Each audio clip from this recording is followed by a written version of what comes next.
Hey everyone, and welcome back to Master Site. Today I have game 2 of the Masters for you. I'll be playing my Nightstalkers against Ed Fiske and his Ogres. So let's go ahead, jump into the list, and get straight to the battle report. So Ed's Ogres, going into the match, it's definitely an army that I did not want to see with my Nightstalkers matchup. So I knew we had an uphill battle to start out here. But Ed's got 3 warrior regiments. He has 4 hordes of siege breakers, one with J boots, 3 berserker bullies, one with meat of madness, 3 warlocks with lightning bolts and drain life, Nom, and yeah, 14 drops, 25 unit strength. All of his drops score. So uh, it's a very good ogre list.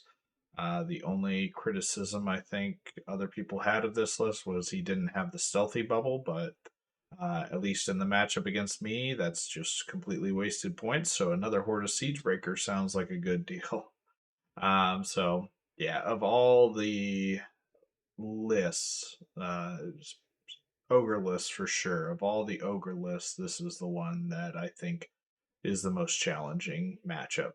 So yeah, and we're lucky enough to draw it for round 2. So let's go ahead and get into the game. At the very least, we have a pretty good scenario to play. So we are playing Pillage, which does help out because I know the ogres usually want to play as a tight ball unit.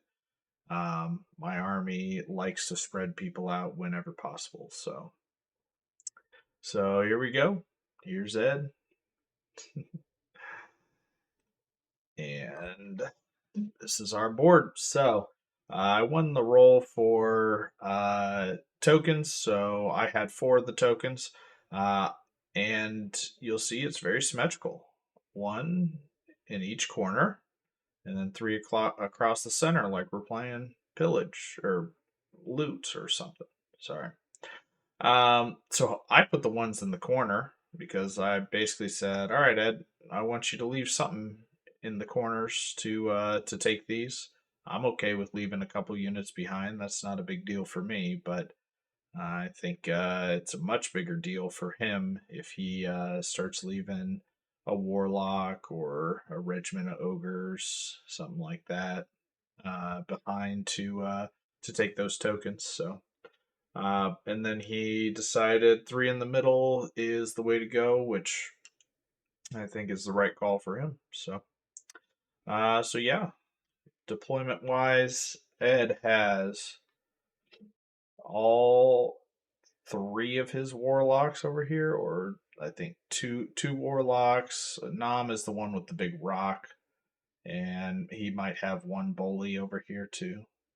So yeah, five five out of his 8 characters are over here, or 7 characters. Yeah, Nam, 3 warlocks for sure, and a bully.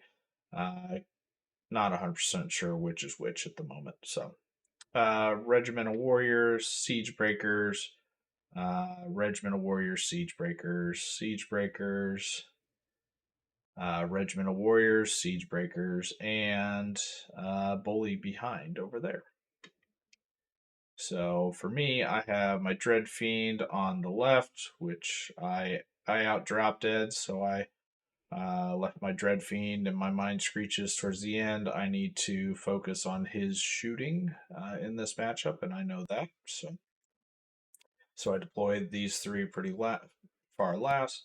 I have Blade of Slashing, Soul Flares, I have Flesh Ripper, Horde of Scarecrows, Helm of the Drunken Ram, Soul Flares. I then have another Butcher, followed by Riftweaver, Horde, Tormentors, Riftweaver, Horde, Butcher. I think the last Tormentors are sitting in front here, as well as the J Boots unit, and then a horde of scarecrows just sitting behind the building, gonna be getting that token. I did get first turn, which is a good thing and a bad thing. It's a good thing, get good positioning, get to cast Hex, get to try Lightning Bolt first. Bad thing because bottom of the final turn, it's always good or nice to have the option to do a Wind Blast move and push the ogres off of an objective for a victory or whatnot. Um, so we'll take what we get. First turn, I think, is going to be a big thing for sure. So we push forward pretty commonly here. Butchers are going to be pretty aggressive up here. I want to threaten if he comes up on the hill or looks, touches the hill in any way. I want to be able to threaten him with as much as possible. So I do that. And then we move up. It's going to be covered no matter what, but we're shooting some lightning bolt at one of these guys over here and hex on Nom all day, every day, if possible. Man, very glad I've taken the Trickster's Wand. It's come in clutch in the first game. It's going to come in clutch this game. So we are very valuable 15 points to be having here. So. Yeah, and then we got a butcher that's kind of running up over here out of 12 inches of this unit, out of potential charge range of this other one, the wild charge and whatnot of the bully. So we are essentially, this guy's mission is I want to get around his army. He's very compact in the middle, and his flanks are pretty wide open at this point. So I want to punish him for that. If I can get him around and looking at the rear of these hordes or everything basically, this 15 attacks hit, against the defense 5 of the siege breakers rear is going to be extremely valuable. So I'm going to force Ed to answer that, to deal with it. He's going to have to turn lightning bolts towards it, where he's going to want to be drain lifing and everything. I'm just going to oversaturate him with targets is the idea. And then if he does well guarding it, if I don't have a great opportunity, this guy can still just go over and take the token at the end of the game or contest it, because I don't expect he's going to have time to turn one of these units around and walk it over there, because there is an obstacle just in front of it. So that is going to slow down some of those units. So I expect it'll be one of his characters with Nimble to try and get back there.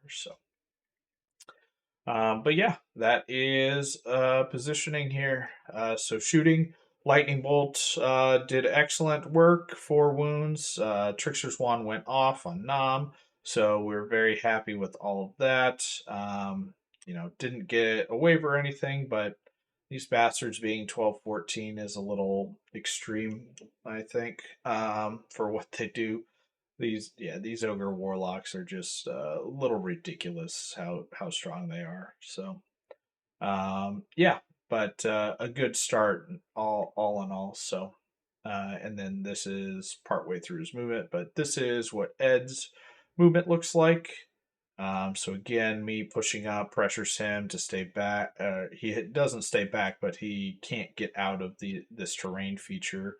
So he's got a lot of hindered units over here. So he toes onto the hill so that he can see up on it. He runs the regiment on top of it, so that way he's blocking some line of sight for my lightning bolts. Yeah, and then he just realizes that he needs to answer and protect all of his warlocks over here, so he starts moving that second horde over. This guy with the barrel, that's the one with the meat of madness there. And then this horde on the far left, that has the J boots. So I forgot to mention that. But so he moves forward pretty standard. This Berserker Bully is looking out towards the right hand side of the board. So he is, looking. He understands that this guy can come in and around. Yeah. So, and then his shooting, he did not move with Nom. So, normally when people get hexed. Unless it's an extremely crucial turn where they desperately need the spell, they will not cast the spell. Ed said, "Fuck that! I'm casting spells."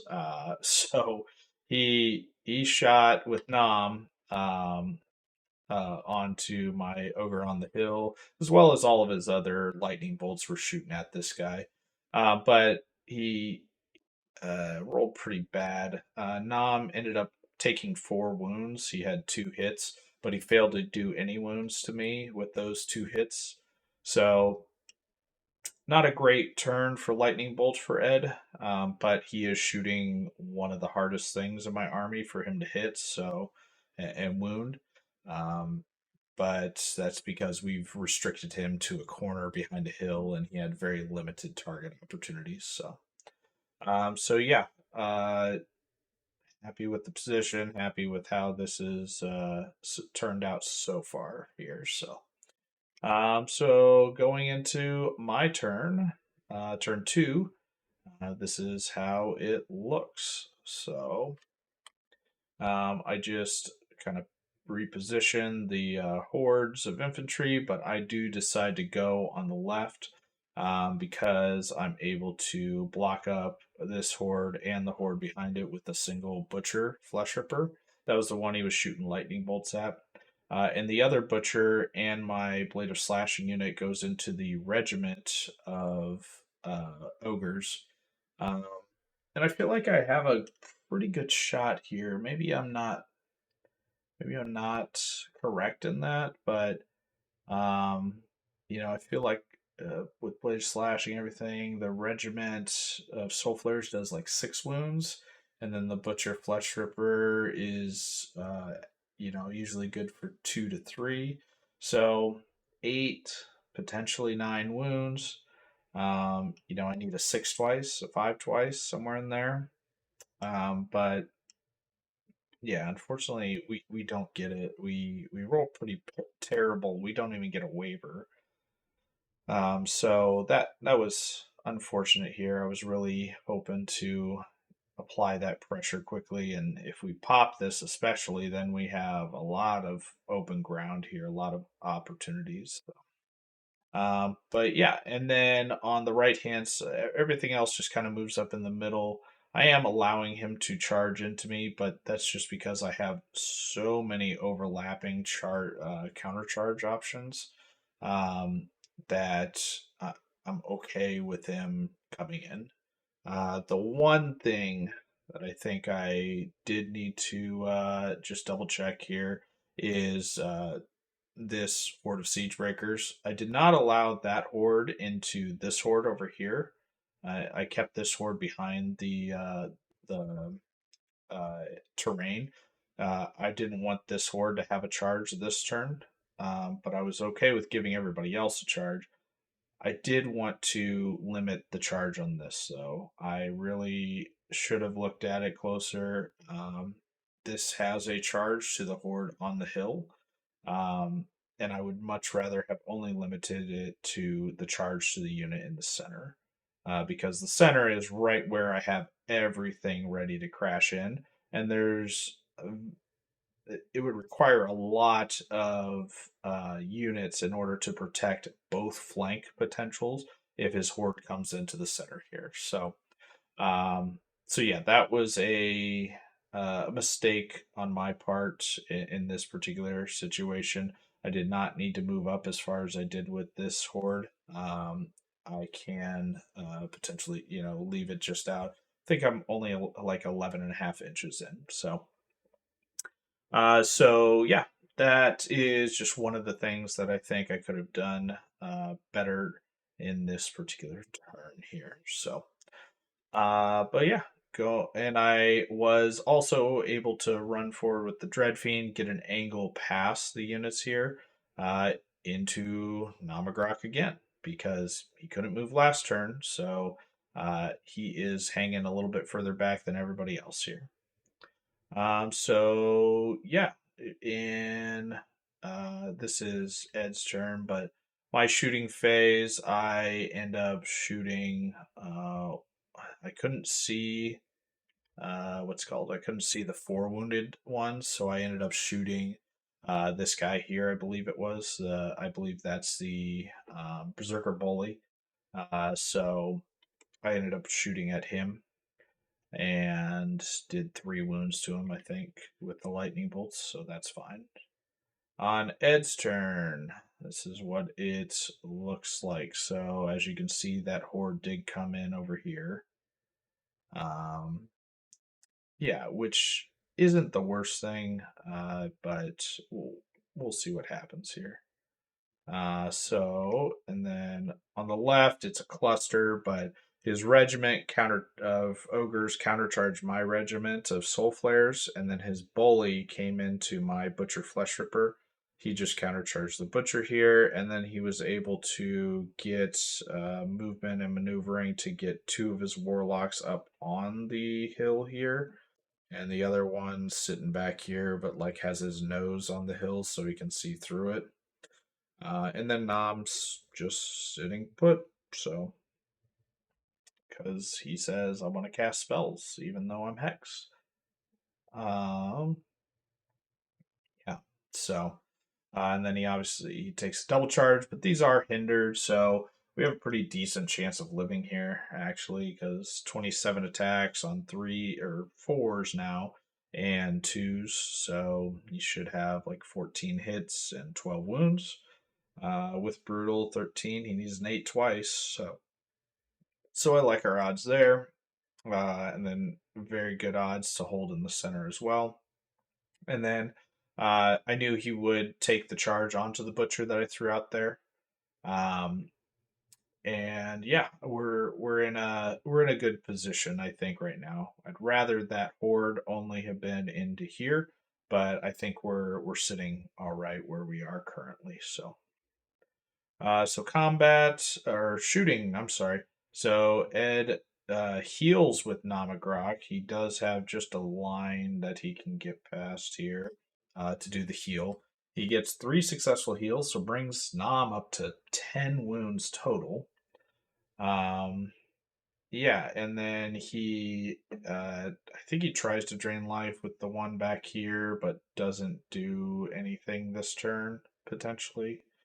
But his lightning bolts do some stuff. So he jumped up on the hill so that he could get line of sight, and he puts on 5 wounds and gets a waiver onto the tormentor troop back here, which is annoying because that is one of the only flank threats to the horde of warriors or horde of siege breakers right here. Um, so would have really loved to have that. And then he continues the hot dice and he does 6 wounds with a bully. Uh, should do like 4. And then he wavers me as well, which I have Fury, but my whole goal was to just nimble pivot, get around him this next turn, and basically just keep doing a dance around each other, forcing him to look at me, forcing him to reposition, and then I can, threaten the rear of these siege breakers over here as well. It was that was the whole game plan, and we were gonna take, 3, 4, 5 wounds in the face in order to get to that position, but now the the plans kind of ruined there. So yeah. Now my turn. He did kill the berserker, or sorry, the butcher, and then he also killed that horde that we were pretty comfortable with on like an 8 twice. So yeah, his reform put him there. So we were not, you know, luckily, he didn't waver the soul flares up here, so I guess some things are going our way. But that was a pretty big swing turn. Lots of little things just didn't didn't fall the way we needed them to that turn. So a little unfortunate, but we're still in this. We need some help here though. So this is what we're looking at. So over here, his bully that charged into the butcher. Did not waver this one, so I was able to do a withdraw and then flank charge onto the warlock here.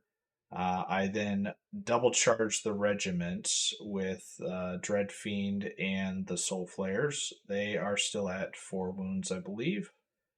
And then I desperately wanted to finish off Nam this turn. So I threw my Soul Flares are not majority on the hill here. The hill ends like right here. So I threw my Mind Screech up on the hill so I can see over my guys. I I don't like it, but it was one of those where I felt like it was more important to eliminate Nam as a threat this turn and potentially sacrifice a Mind Screech in order to do it. So I went for it. And Nam being at 10 wounds, we're just going to do a Mind Fog. We're not doing Lightning Bolt because a Mind Fog puts Shattering at 11. We need a 3 twice to kill him. So, yeah, and then this one, just move forward. I forget exactly what the plan was, but anyway, we're going to shoot some stuff. That's for sure. And then on the right, we took the double flank into the regiment. We countercharged the Berserker Bully with our horde. And then I wish, I mean, I wanted to avoid a charge from this horde last turn, and there was definitely, double and even potentially triple charge options if I had moved this horde in this position. But if I was in this position, my leader point with this unit's in the forest, so I could have charged and help out over here. Um, yeah, shoulda, woulda, couldas. I can't really play off of the spike roll that happened. So we're hoping now that the butcher lives one more turn. I punch back on him. And maybe I'll get lucky and kill a dash 14 with 5 attacks. But um, yeah, and then we're kind of in a position now where potentially we just charge that bully, depending on how many wounds we get it up to, and then we'll be in a position behind the lines here. But yeah, needed to get a little bit more aggressive with these units, so that's what we're doing. We did get the Mind Fog on Nam and killed him. We also got pretty lucky in the center here, so dice are going back and forth. The horde took out the Berserker Bully. I think I did like 8 wounds to him on 5s and 4s, so it was something ridiculous. We had Dread in there as well. And then the double flank was definitely enough to murder. So after killing the bully, we sidestepped, which actually blocks off the horde into the soul flare or the mind screech. I'm sorry, which is pretty important. So and then we also killed the regiment with the charge. It helps that the Horror Riftweaver was on the hill and the unit it charged was off the hill, so it had Thunderous as well as the Crushing. So that one was much more in our favor than the other charge we had. This is also the Helm of the Drunken Ram unit, so it definitely was one that should have been in our favor that way. So and then we did kill the other regiment as well, but we only did 3 wounds into the flank of the uh, what's called the what are they called? The warlock. So that that's all right. Well, it was at 1, yeah, so it's up to 4. So we 3 wounds, but yeah, reforms with the Horror Riftweaver just to turn to face the center, and that blocks off the flank here. This horde's the only this horde and this horde can see it, but the soul flares are safe. And this horde now only has legal charge onto my horde. So this is the movement for um Oh, and I do need to point this out here. So this horde, you see where it is right now, and you see where it is now. I wind blasted it. Now he sidesteps because when he kills the butcher, he can protect the injured bully now. And my soul flares can't jump the line, turn around, get a good position, face a rear. So an unnecessary wind blast, really. It didn't take him out of range of anything. It didn't block the line of sight. It was I just rolled dice, and had no real plan, and it really kind of bit me here. That was just a dumb mistake on my part. So, but yeah. Anyway, Ed's movement. This is a warlock that was from behind the hill. It's on the hill over here, but yeah, his bully goes into the soul flares, and then he has another butcher or not butcher warlock back here that's facing the dread fiend and gonna drain life him. Then he also took the disordered warlock off the hill into the soul or the flank of my guy while also taking the front, and he took the horde into this front, which these guys are pretty wounded, so that should be pretty easy for him to finish off. Yeah, so it's getting bloody. He shoots the lightning bolts. He only had one of them this turn, and he gets a couple more wounds and does a waiver. I guess I should be thankful he didn't kill me, but yep, this troop of tormentors is not long for this world, not doing much of anything. His bully does finish off my flesh ripper, and then the other bully does finish off the soul flare unit.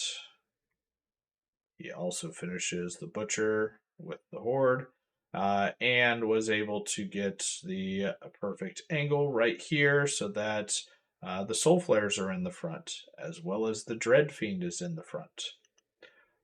Which is a little annoying. I was hoping that I would have a flank with something onto him, but yeah, it is what it is. So yeah, and then he obviously killed that, no problem. He killed the horde, no problem. So this is what we're looking at, and this is my movement after turn. I think this is top of 5. Yeah. So unfortunately, we're just not able to take on siege breakers in the front. We need flanks. So we're kind of dividing at this point. Um, yeah, because we he has all 4 hordes of siege breakers left. So that's and there's only a couple wounds I think on this one. So instead of fighting him, we just turn and run out of arc of these 2 hordes here. With our guys, we're really still focusing on this combat, this section to fight over here. Just backed up with the wavered unit there, and then I was able to get this horde out of charge range here with this positioning, and I just backed up my soul flares. Um, this is a bad spot, bad position though, because I didn't check. Again, just making little mistakes, which are gonna bite me in the end.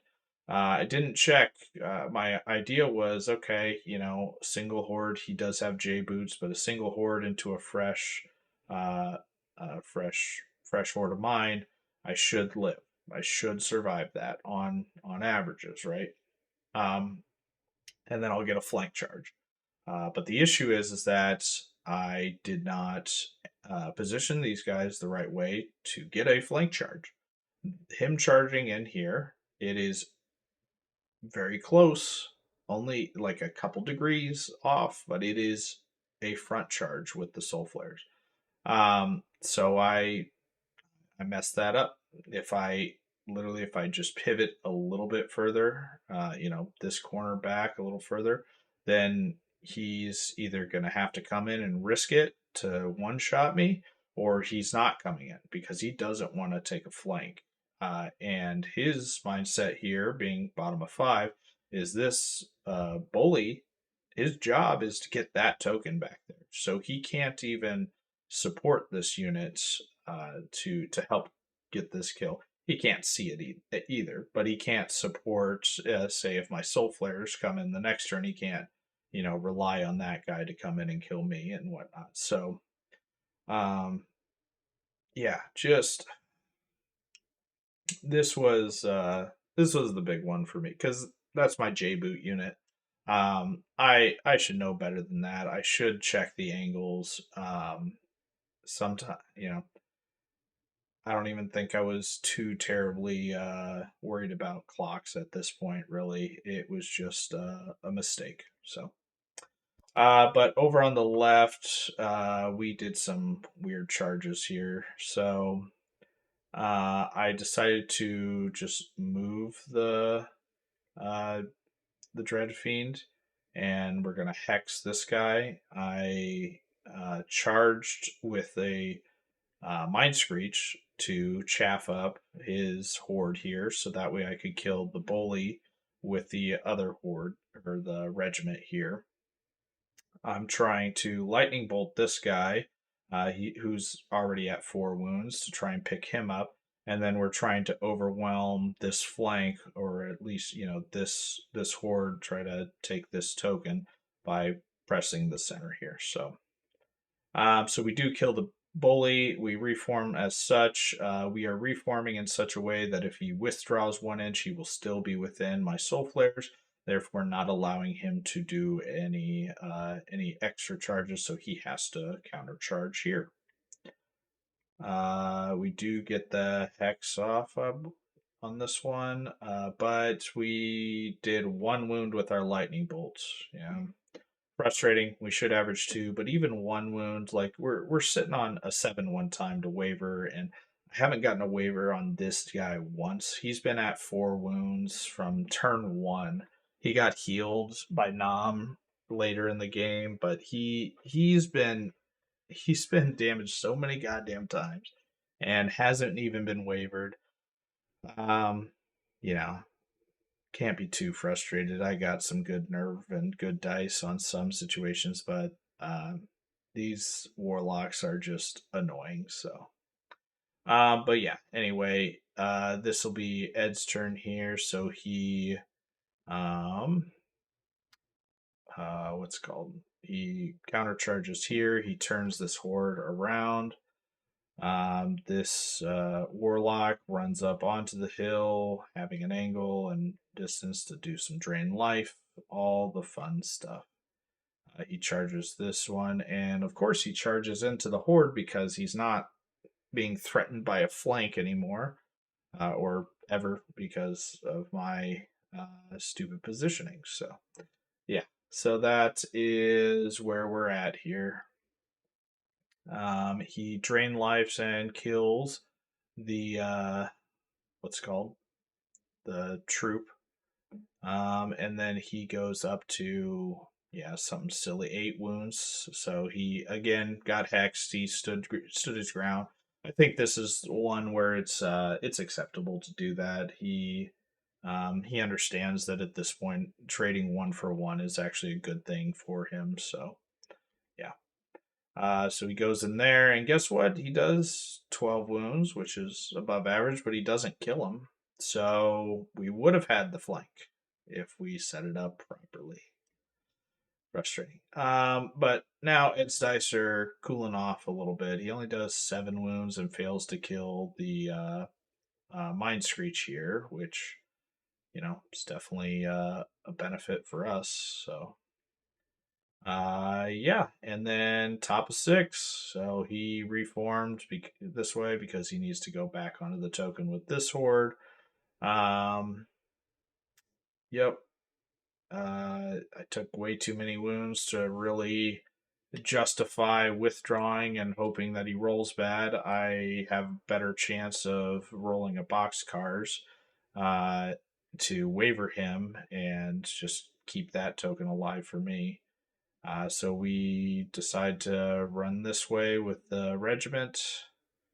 Um, yeah, we just what's it called? We just kind of blew our chances here. I feel like we're fighting too far down. We weren't able to kill the warlocks or control them enough. They've still gotten their value, even though I feel like I've put as much as I can into them.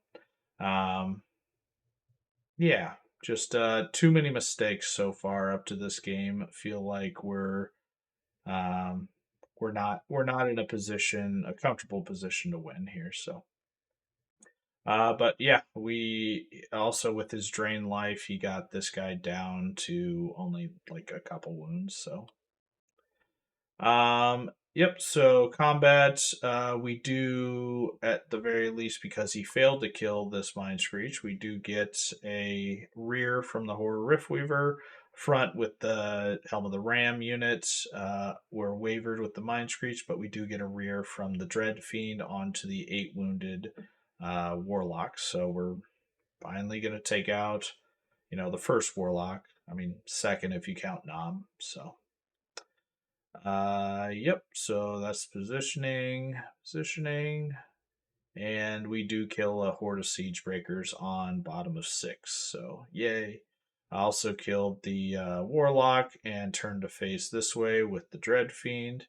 I kept this positioning here again using my monster base to protect my flank, so this horde cannot hit my soul flares. And this is how it looks going into bottom of 6 for Ed. This is bottom 5. Yeah, this is bottom 5. I'm sorry, guys. I was one turn ahead. Bottom 5. So Ed goes after the Horror Riftweaver. He then charges the rear with his Warlock, and he's going to try to drain life into this as well. This is one of those somehow better lucky than good turns. I think his drain life did something like a couple wounds, but the rear from the warlock did not actually connect with any wounds, so I didn't lose my thunderous or anything here, which was pretty lucky. So maybe there is a chance, but yeah, the other unit's not in range to charge, so it is what it is, though. So this is top of 6. So I lost the horde on the other side, so he has this. He moved up and turned towards my regiment, as he should. My regiment of soul flares just flew over him though and got into a better positioning. You'll see Mind Screech ran for the token. Dread Fiend ran for the token. So we charged in the front here, and then we're moving up towards the rear here. Looks like we did 6 wounds into the front, which is pretty good. I was really, hoping for a waiver here. Didn't get it. Yeah, so then I skipped forward, didn't have a good picture. So on this next turn, Ed counter charges in. He then keeps this warlock pretty much in the same position. And then this warlock moves over here to the token. So he has 2 warlocks in range of the token, but the siege breakers weren't able to get in. But I think he turns the warlocks around to get a drain life onto this unit here. Um, so Ed's turn. On Ed's turn, he countercharges, kills this unit. He does some drain life or lightning bolt. He does his spells, right? Does a couple wounds, doesn't get a waiver. Fine. But he heals these guys up. They're nowhere close to being dead. So on my turn, with my unit here, both of his warlocks are on the token, but his horde is not on the token. Um, I see my one opportunity to potentially win the game here. So what I do is this.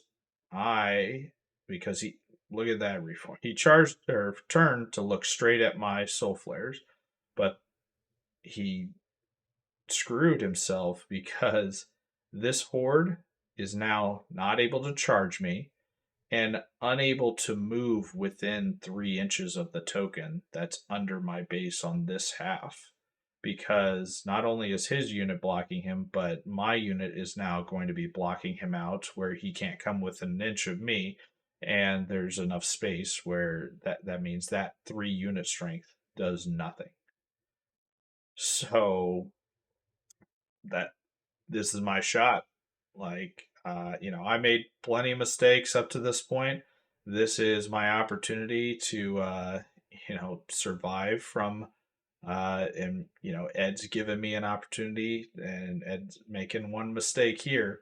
So let's capitalize. So Dreadfiend turns around, needs to hex this warlock because I'll be disordering this one at the very least. If I hex this one, it's in such an angle to where when it's hexed, it can't move.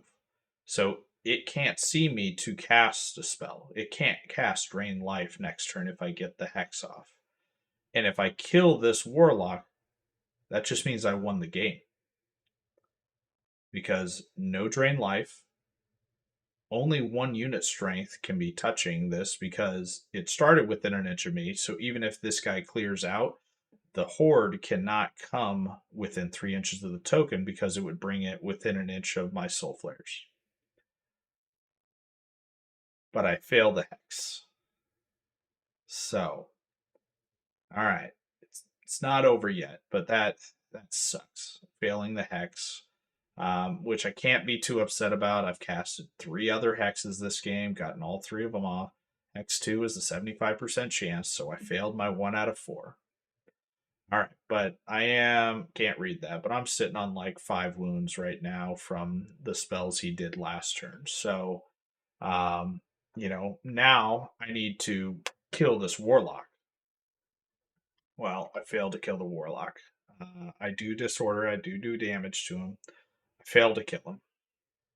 But even if I did waver it, I didn't waver it. Even if I did waver it, though, Ed smartly decides to disengage. So he backs up 1 inch. That warlock is still within 3 inches. The other warlock moves forward so that he has 2 hordes, giving him buffs. Turns and casts Drain Life into me. And he does just get the nerve that he needed. So that killed my unit, and that gives Ed the game. So his bully, so on that token, 1, 2, 3 across the middle, and I only have 1, 2, 3. So, it was a close game. It was a good game. I made too many just minor, small mistakes. Ed capitalized and played well. And then that one at the very end, if I'm able to capitalize on Ed's one mistake that he made this game, uh, I didn't kill the warlock, so it would have ended in a draw. It would have been 2 unit strength to 2 unit strength there if I did get the hex off, um, or if he failed to kill me, right? But that didn't happen. So, but extremely close. That's how I would want to lose a game, is to come down to the last roll of the game. But uh, like I said, I had several opportunities in the middle of the game to make better positioning moves in order to put me into a better winning position. If I would have not moved the horde up on the hill as far, I would have limited his horde of siege breakers to the center horde if he was going to charge that turn. And as we saw, the unit that hit the center was collapsed on, and the center died immediately. That could have easily been his horde of siege breakers, right? And then if I literally just look, put a blank base down, see exactly where his front arc's going to be. I would notice that I just need to tilt the angle slightly more, and then I'm going to have a threat of a flank charge.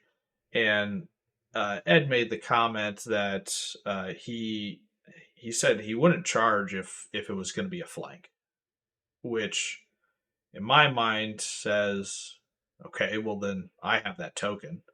Like he has to charge in my mind because otherwise he's giving me this token. Unless he takes this horde of siege breakers off of this token and tries to come over to fight, but then that leaves an empty token in the middle.